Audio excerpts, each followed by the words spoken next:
এটার একটা ধারাবাহিক প্রসেস আছে, গুণগত মান নষ্ট হবে না কেন?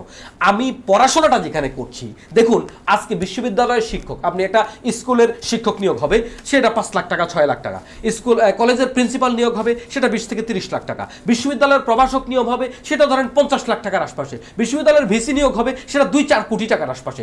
এখন আমরা দলীয় নিয়োগ তো আছে, দলীয় কোটা যদি এমন হতো যে টাকার মাধ্যমে তো নিয়োগ হয়েছে, তারপরেও যদি তার একাডেমিক কোয়ালিটি থাকতো, আসলে শ্রদ্ধা দিয়ে কথা বলতে হয় শিক্ষকদেরকে। আমরা যাদের কাছে পড়েছি বিশ্ববিদ্যালয়ে, আমরাও তো এমন দেখেছি, কিছু টিচার আমরা এমন দেখেছি মানে জ্ঞানের সাগরেরা এত ভালো জানে, কিন্তু আমরা এমন কিছু দলীয় নিয়োগের মাধ্যমে যাদের সেখানে চেয়ার পেয়েছে, এমন কিছু টিচারকে আমরা দেখেছি একেবারে অথর্ব, যে সাবজেক্টের টিচার তিনি ওই সাবজেক্টের জন্য পরিপূর্ণ অযোগ্য।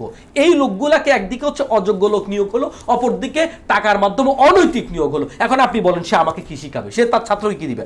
আরেকটা ব্যাপার দেখেন, আমাদের শিক্ষা ব্যবস্থার ভিতরে কি পচনটা ঢুকেছে। বাংলাদেশ একমাত্র দেশ যেখানে ইতিহাস পরিবর্তন হয়। কি মজার ব্যাপার না? এই যে আওয়ামী লীগ আসলে বাংলাদেশের স্বাধীনতার ইতিহাস একরকম, বিএনপি আসলে স্বাধীনতার ইতিহাস আরেক রকম। আমরা আমাদের সুবিধা মতো আমাদের সংবিধানটাকে বদলাই।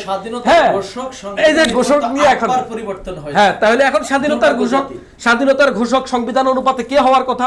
আবার আমরা তো এখন তো এটা আরেক আলোচনায় চলে যাবে, সংবিধান নিয়ে বাংলাদেশে এখন যেটা চলছে, তাই না?